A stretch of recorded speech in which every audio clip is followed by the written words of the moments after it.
नमस्कार दोस्तों, दिशा इलाज में आपका स्वागत है। हम पिछली क्लास में वायरस जनित रोगों को पढ़ रहे थे। रेखा हमें हिट करके पोएचे छोड़ गई, तो रेखा को पीछे छोड़ते हुए हमें याद जरूर रखना है। और आज हम वायरस जनित रोगों में ही HIV वायरस और एड्स के बारे में जानेंगे। किस प्रकार HIV वायरस हमारे शरीर में पहुंचता है, किस प्रकार HIV वायरस जो है वो एक सिंड्रोम के रूप में, लक्षणों के समूह के रूप में मानव शरीर में अपने लक्षण प्रकट करता है। उन लक्षणों को किस प्रकार वो मनुष्य को नुकसान पहुंचाते हैं। HIV वायरस किस तरह अपना जीनोम तैयार करता है, किस तरह सेल में पहुंचता है और सेल के जीनोम को, अपने जीनोम को उसमें बदल लेता है। तो दोस्तों, एड्स एक बहुत गंभीर बीमारी है और साथ ही साथ एक महत्वपूर्ण परीक्षा की दृष्टि से डिजीज भी है।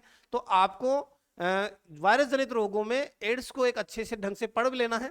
ज्यादातर HIV वायरस के नाम से और एड्स के पूरे नाम का क्वेश्चन बन जाता है और अपना काम भी बन जाता है, लेकिन हमें याद रखना है, रेखा हमें हिट करके पोएचे छोड़े गई, रेखा को नहीं भूलना है। तो आइए वीडियो को शुरू करते हैं। हम आज जिसको पढ़ने वाले हैं वो है रोग AIDS, acquired immuno deficiency syndrome.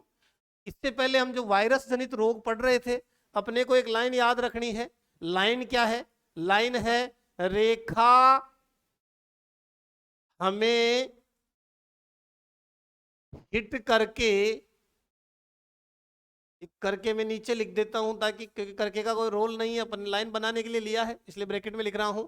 Hit करके पोएचे छोड़े गई। ये बिल्कुल आपने पिछले वीडियो में इतनी बार रिपीट किया था कि अपने इसको कंटेस्ट कर लिया था। रे से हमने लिया था रेबीज, खसरा, herpes, meningitis, hepatitis, polio, AIDS, चेचक, छोटी माता, डेंगू, गलसुआ और इन्फ्लुएंजा। इसके अलावा कुछ नए वायरस जनित रोग आजकल आ रहे हैं, जैसे कोरोना डिजीज है, चिकनगुनिया है, तो हम उनके बारे में भी पढ़ेंगे। तो HIV वायरस जो है और एड्स जो है हम देख लेते हैं। एड्स, इसका जो पूरा नाम है वो बहुत वेरी वेरी मोस्ट इंपॉर्टेंट है, एक्वायर्ड इम्यूनो डेफिशिएंसी सिंड्रोम। दोस्तों, कतई कंफ्यूज नहीं होना, अलग अलग तरीके से इसका नाम को बोला जाता है। नाम है क्या? एक्वायर्ड। एक्वायर्ड का हम अर्थ लगाएं तो वो होता है अर्जित। इम्यूनो, इम्यूनो है प्रतिरक्षा तंत्र से संबंधित। डेफिशिएंसी, डेफिशिएंसी, डेफिशिएंसी तात्पर्य है कमी। सिंड्रोम, दोस्तों कई जगह हम सिंड्रोम शब्द काम में लेते हैं और कई जगह हम डिजीज लेते हैं। दोनों में डिफरेंस ये है कि सिंड्रोम जो है उसमें एक ग्रुप ऑफ सिम्टम्स, बहुत सारे लक्षण एक साथ जब किसी बीमारी में दिखाई देते हैं तो हम उसको सिंड्रोम के नाम से संबोधित करते हैं। तो एड्स में जो शब्द काम में आता है वो आता है सिंड्रोम। एक्वायर्ड यानी अर्जित की हुई प्रतिरक्षा में कमी आ जाती है। एड्स का, पर्टिकुलर एड्स का कोई लक्षण नहीं है, ये अन्य कई बीमारियां हैं जो उस रोगी को जकड़ लेती है और उसमें उसके लक्षण आ जाते हैं और जिसके कारण रोगी की अंत में मृत्यु होती है। तो ये एक्वायर्ड इम्यूनो डिफिशियंसी सिंड्रोम, ये एक्वायर्ड यानी अर्जित, इम्यूनो यानी प्रतिरक्षा, डेफिशिएंसी यानी कमी। तो ये बिल्कुल आपके माइंड में क्लियर रहना चाहिए। अगर हम बात करें एड्स के बारे में, तो इसका जो वायरस है वो है HIV virus, human immuno virus. Human यानी हम प्राणी, मनुष्य है, तो मनुष्य में इम्यून तंत्र का ये वायरस है। इम्यून यानी प्रतिरक्षा तंत्र संबंधित वायरस है। ये एक्वायर्ड इम्यूनो डेफिशिएंसी सिंड्रोम देख लिया है। आगे HIV वायरस जो है किस प्रकार का वायरस है, बहुत बार एग्जाम में पूछ लिया है। ये सिंगल स्ट्रेंड वायरस है, एक रज्जुक। दो तरह के हम वायरस अपन देख सकते हैं, एक रज्जुक और द्विरज्जुक। यानी अगर हम बात करें एक फीता लें सिंगल और उसको आपस में गुथे तो वो खुद एकल ही धागा अपने ऊपर लिपटा हुआ है, तो उसको हम उस रूप में लेंगे सिंगल स्ट्रेंड। और अगर हम द्विरज्जुक की बात करें तो दो फीते, दो रस्सियों को आपस में लपेटे तो उसको हम नाम दे देंगे द्विरज्जुक। तो यहाँ ये शब्दावली इसे संबंधित है। एड्स का जो प्रतीक है वो भी इस तरह से लाल रंग का फीता है, ठीक है ना। ये संदेश देता है कि एड्स जो रोगी है, एड्स जो है वो छूत से नहीं फैलता। एड्स रोगी जो है उसको आप समाज में नकारिए मत, उसके साथ गलत व्यवहार नहीं करें। तो HIV वायरस जो है वो एक रज्जुक सिंगल स्ट्रेन RNA वायरस होता है, ये बहुत बार आ गया है। यहाँ कई बार एग्जाम में SSRNA भी दे दिया। SS से तात्पर्य सिंगल स्ट्रेंड RNA, एक रज्जुक, ये अपने को ध्यान में रखना है। ये एक रज्जुक RNA वायरस शरीर में पहुंचता कैसे है दोस्तों? यहां सारी बात हो रही है प्रतिरक्षा तंत्र की, इम्यून सिस्टम की। इम्यून सिस्टम किससे जुड़ा है? इम्यून सिस्टम के लिए शरीर में जो सेल्स या कार्पल्स उत्तरदायी है वो है WBC, व्हाइट ब्लड कार्पल्स या व्हाइट ब्लड सेल्स। अगर हम बात करें WBC की, पहले तो हम ब्लड के अंदर अगर हम देखें तो 55% तो है प्लाज्मा और 45% है कणिकाएं, और उनमें से WBC जो है वो दो प्रकार से हम मेनली बांट सकते हैं, एक कणिकामय और एक अकणिकामय। यहां जो हमने भाग लिया ग्रेनुलोसाइट, जिसके 3 प्रकार लिए, न्यूट्रोफिल्स, बेसोफिल्स और इयोसिनोफिल्स, इसका अपन चर्चा नहीं करेंगे अभी। अपन अपने काम का, अपने फोकस का एड्स में क्या है। तो एड्स में होता क्या है? एड्स में जब भी ये HIV वायरस किसी होस्ट की, यानी जिस व्यक्ति के पास ये HIV वायरस पहुंचा है, हम यहां ये डिस्कस कर रहे हैं HIV वायरस किस प्रकार रोगी के शरीर में पहुंच रहा है। HIV वायरस किस प्रकार रोगी के शरीर में पहुंच रहा है, तो यहां पर हमारे कुछ कोशिकाएं होती है, व्हाइट ब्लड सेल्स होती है जो अकणिकामय है, ए ग्रेनुलोसाइट्स है। उसमें 2 प्रमुख प्रकार है उनके, एक है मोनोसाइट, एक है लिम्फोसाइट। मैं ये इसलिए बता रहा हूं आपको, हम कभी प्रश्न में जाते हैं तो कभी, ज्यादातर तो अपना काम हो जाता है T सेल से, लेकिन इसके कई बार T सेल्स नहीं देकर लिम्फोसाइट्स दे देते हैं, लिम्फोसाइट्स नहीं देकर प्रतिरक्षा तंत्र की दे देते हैं, व्हाइट ब्लड सेल्स दे देते हैं। सारा कंफ्यूजन दूर करना चाह रहे हैं। व्हाइट ब्लड सेल्स में 2 प्रकार की अपने सेल्स ली है एग्रेनुलोसाइट्स में, मोनोसाइट्स और लिम्फोसाइट्स। मैं बच्चों का आसान करने के लिए और हिंदी में इसको और लिख देता हूं आपके सामने, मोनोसाइट्स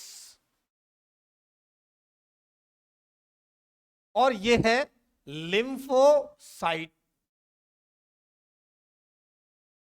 तो पहली बात, पहला टाइप, पहली चीज, पहला प्रश्न, एड्स जो है HIV वायरस किस प्रकार की कोशिकाओं को हिट करने की कोशिश करता है। तो पहला इजी बात आई अपने आसान सी WBC को सबसे पहले। अब WBC में अगर हम जाएं कि WBC में किस प्रकार की कोशिकाओं पे ये ज्यादा इफेक्ट करेगा, तो यहां पर अपना दूसरा जो उत्तर बनेगा, यहां प्रश्न का कठिनाई स्तर बढ़ता जाता है, वो अपने को क्लियर करना है। अगर हमारे को और ऑप्शन मिले तो सही फिर क्या होगा, लिम्फोसाइट्स। एड्स का जो HIV वायरस है वो किसे हिट कर रहा है, तो वो लिम्फोसाइट्स को हिट कर रहा है। अब यहां बात करते हैं, मोनोसाइट्स भी 2 प्रकार के हैं, एक है मैक्रोफेज और एक है डेंड्रिटिक। ये संरचना में अभी WBC नहीं पढ़ रहे इसलिए मैं नहीं बता रहा हूं। लिम्फोसाइट्स में 2 तरह की कोशिकाएं आ गई, B सेल्स और T सेल्स। अब होता क्या है दोस्तों, हमारे ह्यूमन बॉडी में, है ना, ऊपर वाले ने एक गॉड गिफ्टेड चीज भेजी है कि ये कुबदी जीव है ना, ये अनाप शनाप चीजें खाएगा, रोग पैदा करेगा। तो रोगों से लड़ने के लिए उन्होंने एंटीबॉडीज का निर्माण करने का काम दिया हमारे शरीर में B सेल्स को। दोस्तों समझना सारी बात, सारा कंफ्यूजन दूर होगा। आप कई किताबें पढ़ते हैं, 1 लाइनर क्वेश्चन पढ़ते हैं तो बातें समझ नहीं आती। आप वीडियो पे क्लास को समझने की कोशिश करिए, आप कंफ्यूज नहीं होंगे, प्रश्न में गलती होने की संभावना आपकी कम रहेगी। शरीर में एंटीबॉडी जो बनाता है, एंटीबॉडी या प्रतिरक्षा जिसे हम कह रहे हैं, वो काम किसका है, वो काम है B सेल्स का। कौन सी सेल्स का है भाई, B सेल्स का। प्रतिरक्षा बनाता है कौन, B सेल्स। अब शरीर के अंदर रोग होगा, कोई रोगाणु आएगा जिसे हम बाहरी पदार्थ कहते हैं, विज्ञान की टर्मिनोलॉजी में हम कहते हैं पैथोजन। क्या बोलेंगे, पैथोजन। जब पैथोजन शरीर पर आक्रमण करता है तो शरीर की, मेरी बातों को समझ में आने लग जाएगी, शरीर की WBC की लिम्फोसाइट की बी सेल्स क्या बनाएगी? ये एंटीबॉडी बनाएगी। शरीर पर जब भी अगर हम बात करें जुकाम के वायरस आ गए, इन्फ्लुएंजा के आ गए, फ्लू का आ गया, है ना, छोटी माता के आ गए, जिसके भी वायरस आए या कोई भी बाहरी विषैला पदार्थ आया, कोई भी पैथोजन आया, उस पैथोजन को नष्ट करने के लिए बी सेल्स जो है वो किसका निर्माण करते हैं? एंटीबॉडी का निर्माण करते हैं।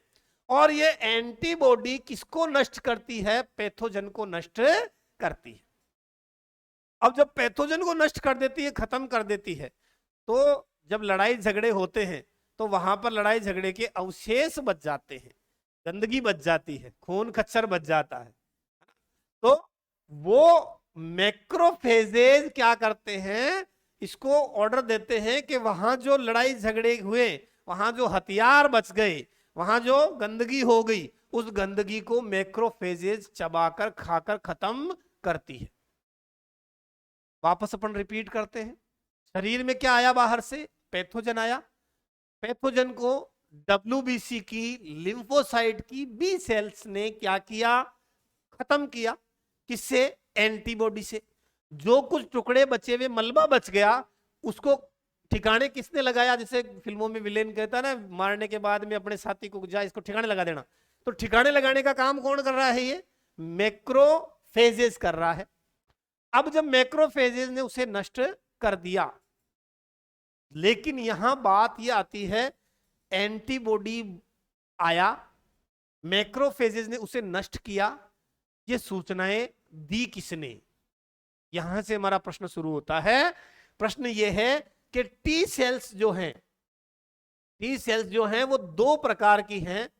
एक दोस्तों किलर टी सेल्स, मारने वाली, और एक है helper T cells. T cells कितने प्रकार की हुई? दो प्रकार की। किलर तो मारने का ही काम कर रही है, तो इनकी साथी है, इन सभी की साथी है। एक हुई हेल्पर टी सेल्स।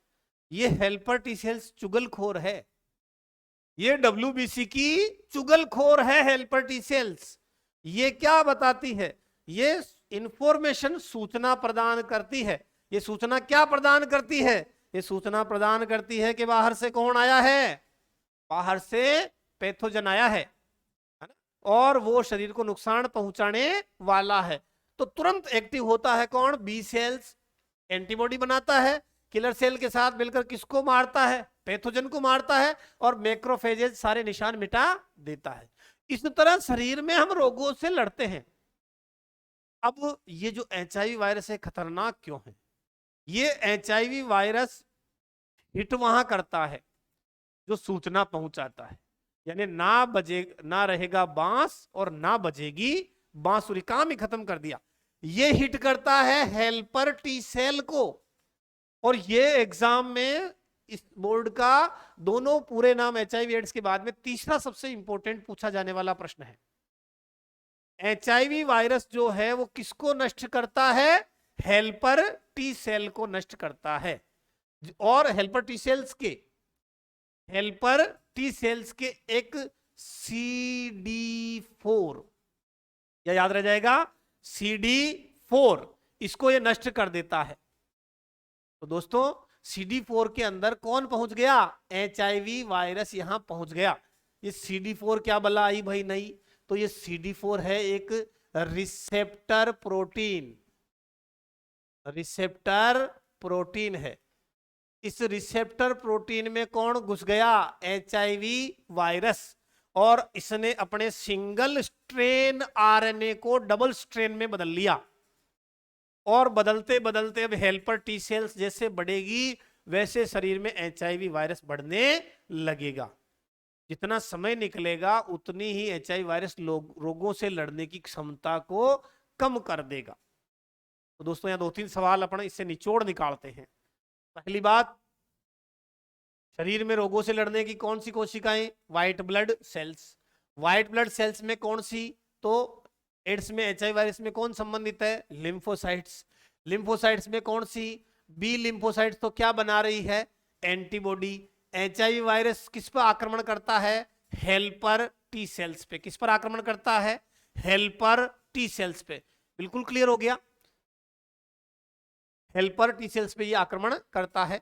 अब आते हैं अपन यहां, एड्स रोग में टी हेल्पर कोशिकाएं, एड्स रोग में टी हेल्पर कोशिकाओं की कमी आ जाती है। और एक ये इंपॉर्टेंट चौथा सवाल, पांचवा इंपॉर्टेंट सवाल, 1 दिसंबर को जो है विश्व एड्स दिवस मनाया जाता है।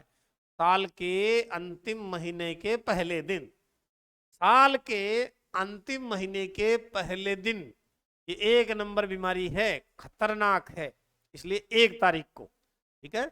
और हमें सारी बीमारियां हो जाए ये नहीं हो, इसलिए सबसे लास्ट महीना, चीजों को कैसे याद करें, लेकिन याद कर ले, दिमाग में बैठा ले। एड्स दिवस कब मनाया जाता है? तो 1 दिसंबर को। इसका प्रतीक लाल फीता है, जो ये संदेश देता है कि एड्स के रोगियों से छुआछूत नहीं करनी है, क्योंकि छूने से एड्स नहीं फैलता, छूने से प्यार फैलता है। एड्स छूने से, साथ रहने से, साथ खाना खाने से, और यदि सुरक्षित यौन संबंध बनाए जाएं, यदि फिजिकल रिलेशन जो हैं वो सुरक्षित रूप से बनाए जाएं, अगर कॉन्डम का इस्तेमाल किया जाए, तो ये रोग है जो ट्रांसमिटेड नहीं होगा। एड्स फैलता कैसे है? ये अगर रोगी माता है, और रोगी माता जो है वो अपने शिशु को ये रोग जो है वो ट्रांसफर कर सकती है। अगर वो स्तनपान करा रही है माता बच्चे को, तो भी वो स्तनपान के द्वारा भी अपनी चाइल्ड में वो मदर जो है वो HIV या एड्स वायरस जो है वो पहुंचा सकती है। एक संक्रमित सुई से जब भी कहीं पर ब्लड जो है वो कांटेक्ट आता है, अगर कहीं पर ब्लड जो है वो कांटेक्ट में आता है पॉजिटिव व्यक्ति के, और वो किसमें? नेगेटिव व्यक्ति में, तो वह वायरस वहां भी ट्रांसफर होने की संभावना रहेगी। असुरक्षित यौन संबंध बनाने से, अगर हमें पता नहीं है कि ये व्यक्ति जो है वो एड्स का रोगी है या HIV वायरस ग्रसित है, और उसके साथ में हम बिना कॉन्डम या बिना सावधानी के यौन संबंध, फिजिकल रिलेशन बनाएंगे, तो ये रोग जो है वो ट्रांसमिट होने की संभावना है। गुदीय मैथुन से, गुदीय मैथुन के इसलिए क्योंकि कुछ लोग जो हैं वो एनल सेक्स भी करते हैं, तो जब एनल सेक्स किया जाता है, तो क्योंकि जो चीजें अप्राकृतिक हैं, तो जो अप्राकृतिक है वो हमेशा नुकसानदेह है। तो जो एनल सेक्स कुछ लोग जो करते हैं, तो वहां पर HIV एड्स होने की संभावना भी रहती है, क्योंकि गुदा की जो श्लेष्मा है, चिपचिपा है, वहां पे भी HIV वायरस जो है वो होने की संभावना हो सकती है। तो जो गुदीय सेक्स या एनल सेक्स है, वहां भी ये रोग जो है वो संक्रमित एक से दूसरे में हो सकता है। विश्व में सर्वाधिक एड्स के रोगी जो हैं वो साउथ अफ्रीका में पाए जाते हैं। एड्स का जो फर्स्ट रोगी है वो USA के लॉस एंजलिस शहर में 1981 में मिला, सबसे पहला। सर्वाधिक कहां? South Africa. सर्वाधिक कहां? South Africa. पहला कहां मिला? अमेरिका। भारत में कहां मिला? चेन्नई में। राजस्थान में कहां मिला? पुष्कर में। 4 प्रश्न है दोस्तों, 4 प्रश्न है। 4 प्रश्नों में क्या क्या है? पहला प्रश्न, सर्वाधिक रोगी कहां? South Africa. सर्वाधिक रोगी कहां? साउथ अफ्रीका में। दूसरा प्रश्न, पहला रोगी कहां मिला? अमेरिका में। तीसरा प्रश्न, भारत में पहला रोगी कहां मिला? चेन्नई में। चौथा प्रश्न, राजस्थान में पहला रोगी कहां मिला? तो पुष्कर में। भारत के अंदर यह रोग 1986 में चेन्नई में मिला, पुष्कर अजमेर में, राजस्थान में सर्वाधिक।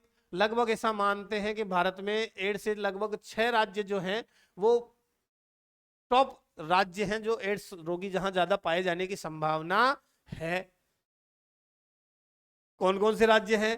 तमिलनाडु, कर्नाटक, महाराष्ट्र, नागालैंड, आंध्र, मणिपुर। तमिलनाडु, कर्नाटक, महाराष्ट्र, नागालैंड, आंध्र और मणिपुर ऐसे राज्य हैं जहां एड्स के जो रोगी हैं उनका वो संख्या सर्वाधिक है। अगर हम भूल जाएं तो एक छोटी सी लाइन याद रख लेना, तू कर महान नाम, तू कर महान, महान नाम या आम जैसे याद रहे। तू से तमिलनाडु, कैसे कर्नाटक, महान से महाराष्ट्र, नाम से नागालैंड, आंध्र, मणिपुर 6 राज्य हैं। तू कर महान नाम, एड्स के रोगी है, इससे महान क्या नाम करेगा? तो एड्स का वायरस सबसे पहले बंदरों की प्रजाति में पाया गया, देखने को मिला। उसके बाद में ये जो रोग है ये पर्टिकुलर कोई रोग नहीं है, ये बहुत सारे रोगों का समूह है। और जब बहुत सारे रोगों का समूह है तो इसमें प्रतिरक्षा तंत्र प्रभावित होता है। एड्स जो है पर्टिकुलर कोई एड्स से नहीं होता, हमने बात की बहुत सारे रोग आ जाते हैं। एड्स में कई रोग एक साथ अपना प्रभाव दिखाते हैं, जिससे रोगों से लड़ने की प्रतिरक्षा में पहले से कमी आ चुकी है। लगातार बुखार आता है, दस्त लगता है, शरीर का वजन कम हो जाता है। यहां हमने चित्र लिया है, वो लिया है HIV वायरस का चित्र लिया है। थोड़ा वीडियो अपना लंबा हो रहा है तो अपन इसको शॉर्ट करेंगे। HIV वायरस का हमने यहाँ पर क्या लिया है, चित्र लिया है। HIV वायरस में अगर हम देखें तो बाहर की ओर जो लिपोप्रोटीन की अपने को ये मेम्ब्रेन झिल्ली दिखाई दे रही है, अंदर रिवर्स ट्रांसक्रिप्शेज एंजाइम है। यहाँ ये ग्लाइकोप्रोटीन के हमें कुछ ये बाहर से दिख रहे हैं। इसके आगे हम बात करें, ये सिंगल स्ट्रैंड RNA है। ये जो मोतियों की लड़ियां हैं ये हमें मैट्रिक्स कहलाती है। ये जो है ये क्या है, ये मैट्रिक्स है। ये जो बाहर हमें हिस्सा दिखाई दे रहा है ये क्या है, ये ग्लाइकोप्रोटीन है, ग्लाइकोप्रोटीन है। और अंदर जो RNA पाया जाता है वो SS RNA होता है, सिंगल स्ट्रैंड RNA होता है। जब ये मनुष्य में पहुंचता है या कोशिका में पहुंचता है, हेल्पर T सेल में पहुंचता है, तो ये single strand RNA double strand RNA में बदल जाता है, द्विरज्जुकी RNA। ये हम सब कुछ पढ़ चुके हैं, देख चुके हैं, तो कोई कंफ्यूजन नहीं है अपने। आगे देखते हैं, एड्स के निदान में काम में आने वाली वैज्ञानिक विधियां। यहां से आपके अगर हम बात करें सबसे इंपॉर्टेंट और पहली विधि एलिसा, यही प्रश्न बार बार एग्जाम में आता है। और जब भी आया है विधि, वैज्ञानिक विधि नहीं पूछा है, आपको पूरा नाम याद करोगे तो आपके लेवल पे काम हो जाएगा। एलिसा का जो पूरा नाम है वो है एंजाइम लिंक्ड इम्यूनोसॉर्बेंट एसे, एंजाइम लिंक्ड इम्यूनोसॉर्बेंट एसे। यहां पर एक विशेष रंग उत्पन्न होता है जिसके आधार पर एंटीबॉडी का परीक्षण किया जाता है। इसी जो विशेष रंग है D, इसी के आधार पर इसका नाम एलिसा परीक्षण रखा गया है। आप परीक्षणों का नाम याद कीजिए, कौन सा है कौन सा नहीं है। एलिसा परीक्षण, वेस्टर्न ब्लॉट परीक्षण और पॉलीमरेज चेन रिएक्शन, 3 आपको परीक्षण याद रखने हैं। PCR पॉलीमरेज कहीं लिखा हुआ है, आधुनिक परीक्षण में यह आ गया PCR polymerase chain reaction, polymerase chain reaction.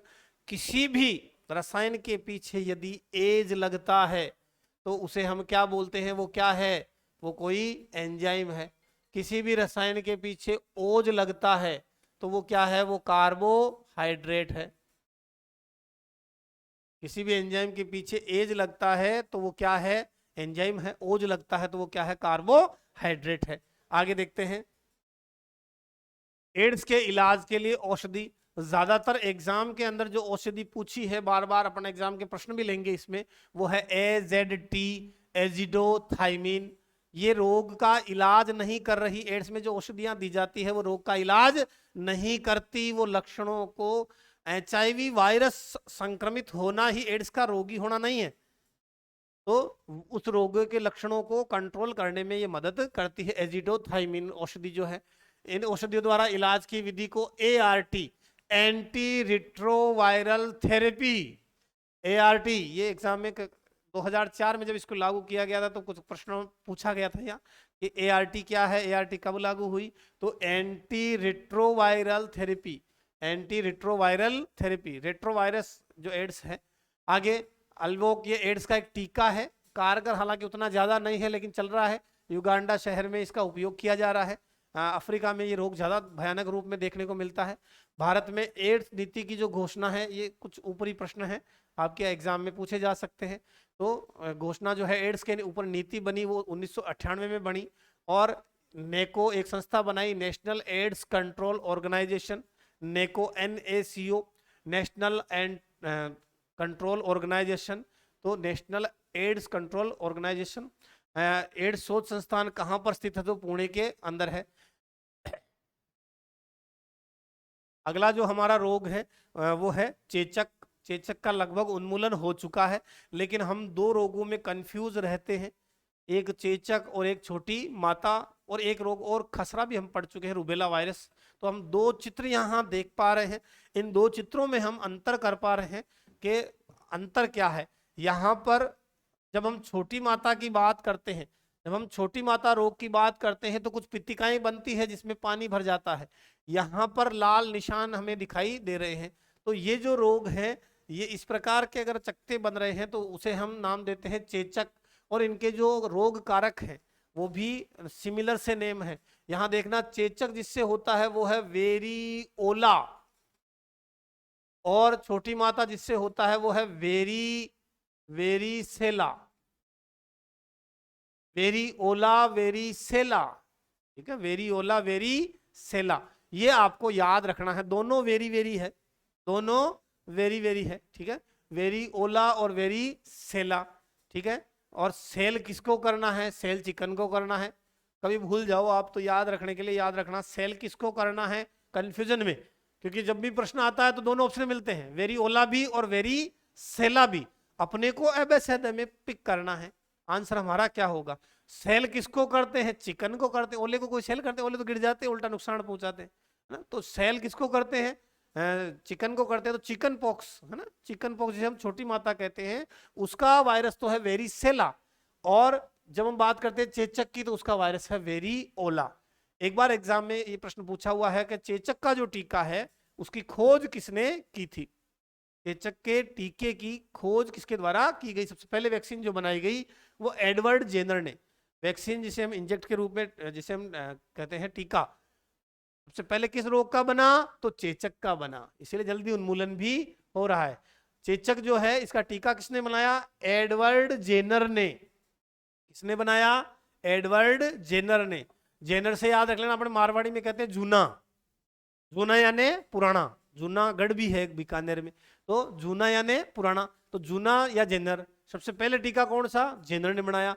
किसका बनाया? चेचक का। याद रह जाएगा, चीजों को इंटरलेट करो। वायरस जो है वो वेरिसेला जोस्टर है, छोटी माता का। बच्चों में ये बीमारी ज्यादा देखने को मिलती है, बड़ों में भी हो सकती है, लेकिन 15 वर्ष से कम आयु के बच्चों में ये देखने को मिलती है। शरीर पर पित्तिकाएं बन जाती हैं, ज्यादा बताने की जरूरत नहीं क्योंकि मैंने डायग्राम इसमें ले लिया है। आगे अगला रोग देखते हैं, डेंगू। डेंगू जो है ये भी एक ऐसा रोग है जिसका न तो टीका बना है, और शरीर के अंदर जो प्लेटलेट्स होते, 3 प्रकार के कण होते हैं, अभी हमने बात की, आरबीसी, डब्ल्यूबीसी और प्लेटलेट्स। ये होती है शरीर में कणिकाएं। कणिकाएं होती है हमारे शरीर में 45%। कितने परसेंट? 45%। 55% होता है प्लाज्मा। प्लाज्मा कौन सा भाग है? तरल भाग है। और ठोस भाग कौन सा है? कणिकाएं। तो इसमें से जो प्लेटलेट्स होती है, जो थक्का जमाने के काम में आती है, ये प्लेटलेट्स जो है इनकी संख्या गिरने लगती है। कौन से रोग में? तो डेंगू में। डेंगू जो रोग है इसी को हम हड्डी तोड़ बुखार कहते हैं। बहुत तेज बुखार आता है, बहुत तेजी से सरदर्द होता है, सर फटने लगता है। बुखार जो है वो 100 डिग्री से ऊपर 102 104 डिग्री तक आता है। और जब बुखार आता है, जितना तेज बुखार आता है उतनी ही प्लेटलेट्स नीचे गिरती है। तो इसलिए इसको हड्डी तोड़ बुखार या येलो फीवर के नाम से भी जानते हैं। पीत ज्वर कहते हैं इसको, क्योंकि शरीर जो है गर्म होकर लाल पीला हो जाता है, तो पीत ज्वर इसको कहा जाता है। इस बीमारी के अंदर बहुत तेज बुखार आता है, बुखार तेज आएगा, उल्टी आएगी, सर दर्द होगा, तेज सर फटने लगेगा, ठीक है। प्लेटलेट्स की संख्या में क्या आ जाएगी? कमी आ जाएगी। ये जो रोग है ये डेंगू वायरस के कारण होता है। कौन सा वायरस? तो डेंगू वायरस के कारण। एक मच्छर है जिसका नाम है एडीज इजिप्टाई। एडीज इजिप्टाई याद रखना दोस्तों। मलेरिया हमने पढ़ा था, तब एक मच्छर पढ़ा था मादा एनाफिलीज। यहां मच्छर है एडीज इजिप्टाई। ये बिल्कुल डरता नहीं है मच्छर, ये बिल्कुल डरता नहीं है, इसलिए दिन के उजाले में काटता है, रोशनी में काटता है, रात की जरूरत नहीं है। तो एडीज मच्छर जो है वो बिल्कुल डरपोक नहीं है, याद रखना, और खतरनाक भी है, ठीक है। डेंगू वायरस सीधा इंजेक्ट करता है, किसी बीच में मध्यस्थ की जरूरत नहीं है। मादा एनाफिलीज जब मच्छर है उसको तो प्लाज्मोडियम की जरूरत पड़ती है, और वो जो है वो रोगी के अंदर पहुंचता है प्रोटोजोआ, लेकिन यहाँ किसी मध्यस्थ की जरूरत नहीं है, ये किसी डरता नहीं, दिन के उजाले में काटता है। दूसरी विशेष बात, ये जो मच्छर जो है ये उड़ान के लिए ज्यादा सक्सेस नहीं है, इसलिए ज्यादातर ये पैरों की घुटनों की हाइट तक उससे ज्यादा नहीं उड़ सकते। तो ये जब काटते हैं तो ज्यादातर घुटनों तक, अगर हम नीचे नहीं बैठ रहे हैं, चेयर पे बैठते हैं, तो शायद घुटनों से ज्यादा ऊंचे नहीं उड़ते हैं ज्यादातर। 3 से 4 फुट से हाइट से ज्यादा उड़ान नहीं भरते हैं। तो ये जो मच्छर है दिन में काटता है, घुटनों तक करता है। इसके अलावा जब मच्छर काट लेता है तो मच्छर काटने के लगभग 4 से 6 दिन, मच्छर काटने के 4 से 6 दिन के मध्य ये जो बीमारी है इसके लक्षण जो है वो प्रकट होते हैं 4 से 6 दिन में। इसके अलावा ज्यादातर जो तापमान है वो न तो कम होता है न ज्यादा होता है। यानी कौन सा महीना, अक्टूबर का महीना, गर्मी भी नहीं होती और सर्दी भी नहीं होती है ज्यादा, उस दौरान ये मच्छर ज्यादा पनपते हैं, ब्रीड करते हैं। तो ये कुछ विशेष बात है। अगला जो रोग हम पढ़ रहे हैं वो है गलसुआ मम्स। मम्स वायरस से होता है ये रोग, विषाणु जनित रोग है ये। पेरोटिड ग्रंथि जो है वो गले के अंदर उसको बड़ा कर देती है, जैसे हम देख रहे हैं गला नीचे से सूज जाता है और सूजकर लटक जाता है, जिसको हम बोलते हैं गलसुआ। सुआ यानी सूजन, मम्स। ये जो ग्रंथियां, पेरोटिड ग्रंथियां, ये कान और गले के नीचे जहां हमने मार्क किया है वहां स्थित होती है। ज्यादातर 10 से 12 साल के बच्चे हैं या इससे कम एज के जो एज ग्रुप के बच्चे हैं उनमें ये रोग देखने को मिलता है। यहाँ अगर हम बात करें, गलगंड जो है वो एक संक्रामक रोग है, एक व्यक्ति से दूसरे व्यक्ति में पहुंच सकता है। इसलिए बच्चे को, छोटे बच्चों से और से खेलने से बचाना चाहिए, हो जाए तो रोक लेना चाहिए। 3-4-5 दिन में लक्षण अपने आप कम हो जाएंगे। 2 से 12 वर्ष के बच्चों में संक्रमण अधिक होता है, अधिक उम्र के लोगों में भी हो सकता है। अन्य ग्रंथियां जैसे नीचे हमारे शरीर में अंडकोश होते हैं, पैंक्रियाज है, वहां पर भी ये रोग जो है वो संक्रमित कर सकता है। आगे हम जो बीमारी है वो वायरस पहुंचने के लगभग 12 से 24 दिन के अंदर ये रोग जो है लक्षण प्रकट कर सकती है। अगला रोग है वो है इन्फ्लुएंजा। इसके वायरस का नाम भी इन्फ्लुएंजा वायरस है। अगर हम बात करें सामान्य फ्लू की, सामान्य बुखार की, सामान्य सर्दी की, तो वह इन्फ्लुएंजा के अंतर्गत ही आता है। इसी इन्फ्लुएंजा का कोरोना रूप को निकालकर कौन सी बीमारी हमारे सामने आ गई, कोविड-19 सामने आ गई। बहुत खतरनाक रोग है ना, जिसने लोग जो हैं वो सबसे छोटा रोग मानते थे जुकाम को। क्या है, जुकाम ही तो है ना। और वो जुकाम इतना सीवियर हो गया कि ये कोविड जो है ना, इसने इतने सीवियर लक्षण ले लिए कि जानलेवा तक लक्षण हो गए।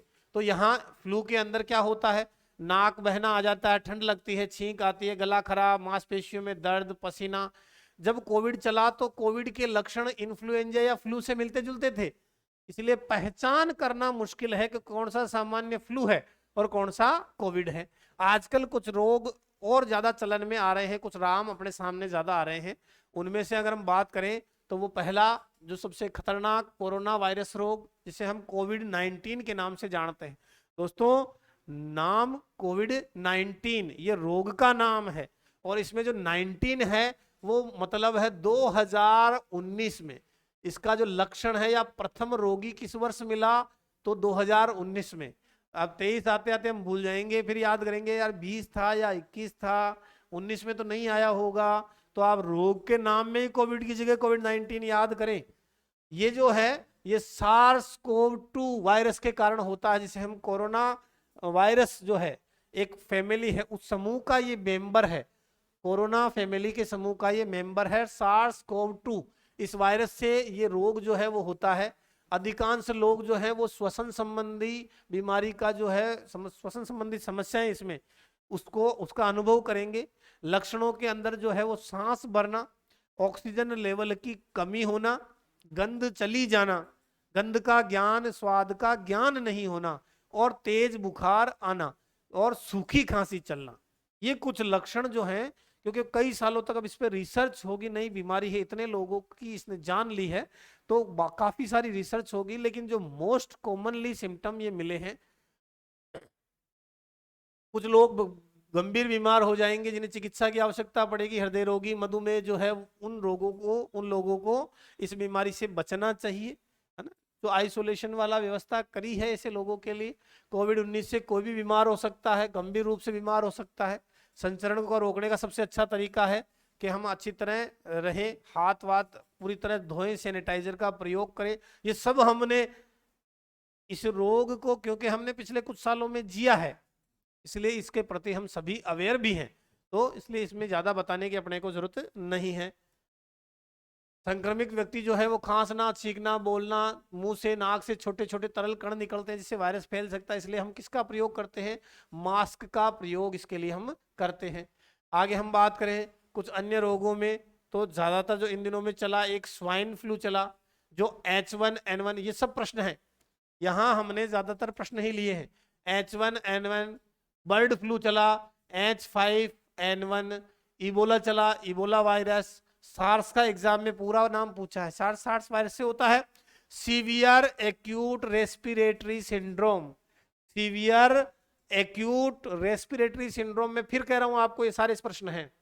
चिकनगुनिया हाल ही में कुछ समय पहले रोग देखने में आया था, आजकल ये बिजनेस है, रोग जो हैं वो पैदा बनाए जा रहे हैं, रोगों के साथ में उनके इलाज तैयार किए जा रहे हैं, उनका वैक्सीन तैयार किया जा रहा है। जैसे पिछले कुछ सालों में आईटी में बहुत बड़ा सुधार हुआ, अब जो है वो ये जैविक हथियारों के रूप में प्रयोग किए जा रहे हैं, नए नए वायरस जो हैं वो इजाद किए जा रहे हैं और ये एक इंडस्ट्री का रूप ले चुका है। कोरोना अंतिम वायरस नहीं है जो ह्यूमन चेन में आया है, ऐसे कई वायरस आए, कई प्रजातियां उजाड़ चुके, लेकिन दोस्तों दुख की बात यह है अब जो वायरस आ रहे हैं या हमारा अब जिन वायरस से सामना हो रहा है, ज्यादातर जो वायरस हैं वो हमारी ही छेड़छाड़ का नतीजा है। आगे देखते हैं हम कुछ महत्वपूर्ण प्रश्न। वायरस में हमने एक लाइन याद की, मैं वापस वो लाइन रिपीट कर देता हूं, मैंने कहा रेखा को छोड़ना नहीं है, रेखा के पीछे पड़ जाना है ना। और रेखा जो हमारे साथ कर गई कोई बात नहीं, रेखा तो क्या कर गई, हमें हिट करके का कोई मतलब नहीं, लेकिन बोल लो लाइन बन जाए, रेखा हमें हिट करके पोएचे छोड़े गई, पोएचे छोड़े गई।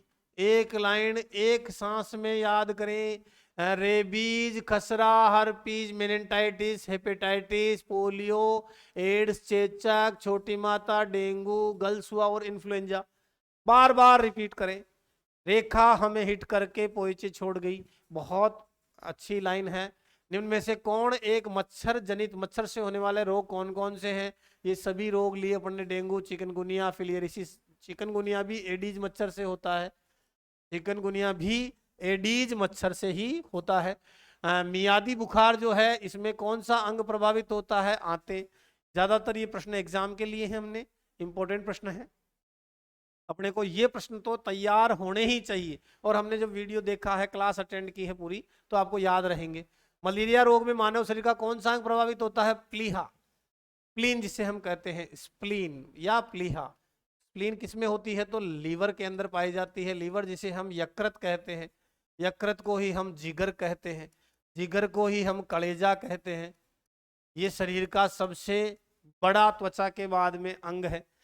यकृत कहाँ होता है, तो शरीर में पेट में उधर गुहा के नीचे की ओर दाईं साइड होता है, वहां स्प्लीन पाई जाती है, उसको प्रभावित करता है।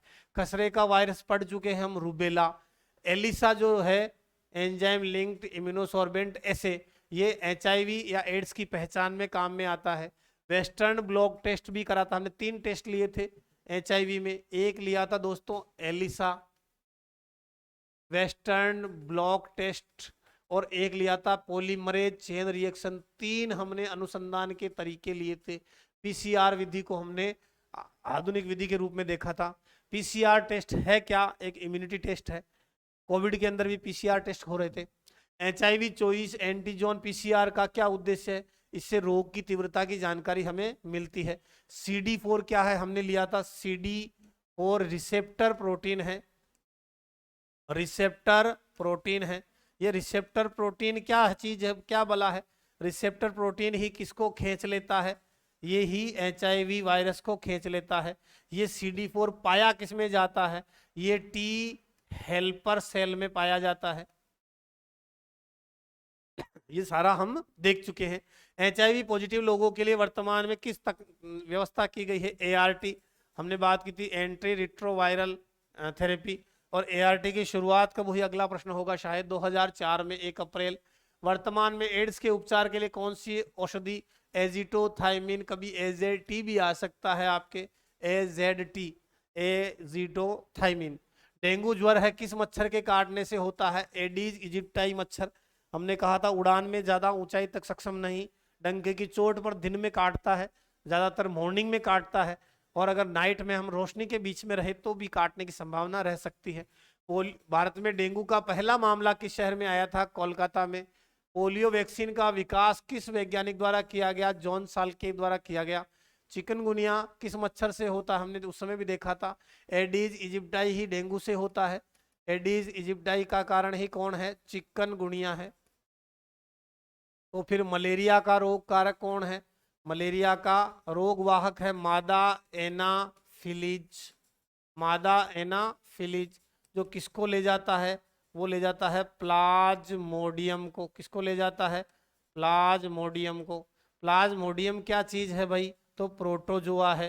ये सब हम पढ़ चुके हैं, इसलिए मैं थोड़ा स्पीडली चल रहा हूं, और मैं उम्मीद करता हूं कि जो बच्चा रेगुलर पढ़ रहा है उसको प्रोटोजोआ क्या है, प्लाज्मोडियम क्या है, पापा काम पे सोते क्यों हैं, पापा काम पे सोते क्यों हैं, है ना, गंजा दामाद फ्रूट क्यों खाता है, और रेखा हमें हिट करके पोइचे क्यों छोड़ जाती है, इन प्रश्नों का उनके पास में आंसर होगा।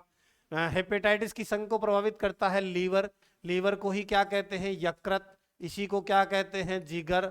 इसी को क्या कहते हैं? कलेजा। इसी को अंग्रेजी में LIVER लिख देते हैं। बिलीरुबिन का जो हाई लेवल है वो पीलिया रोग में आ जाता है। नाखून आंखें पीली पड़ जाती है। यूरिन भी पीला लगता है, हेपेटाइटिस में हमने देखा था। कोविड रोग किस वर्ष प्रकाश में आया? 2019 में। इसीलिए हमने बात की थी कोविड-19 के नाम से इसको हम जानते हैं। तो दोस्तों वापस याद रखना, पापा काम पे सोते क्यों हैं, पापा काम पे सोते क्यों हैं, गंजा दामाद फ्रूट कैसे खाता है, और रेखा हमें हिट करके पोइचे कैसे छोड़ जाती है। तो दोस्तों हम प्रोटोजोआ जनित रोग पढ़ चुके हैं, हम कवक जनित रोग पढ़ चुके हैं, हम वायरस जनित रोग पढ़ चुके हैं, इनके कुछ महत्वपूर्ण सवाल भी ले लिए हैं। बाकी आपको अगर एक एक रोग का डिटेल और ज़्यादा जानकारी लेनी है तो आप एप्लीकेशन को इंस्टॉल कीजिए, दिशा इराइज पे जाइए, और वहाँ पर आपको सभी रोगों की डिटेल से आपको और जानकारी इससे ज़्यादा मिल जाएगी। तो दोस्तों लगभग जो आपके एग्जाम से संबंधित सारी जानकारी, सारे प्रश्न का समावेश हमने इसमें किया है। तो आप जुड़े रहिए, पढ़ते रहिए और अपना भविष्य बनाइए। बहुत बहुत धन्यवाद।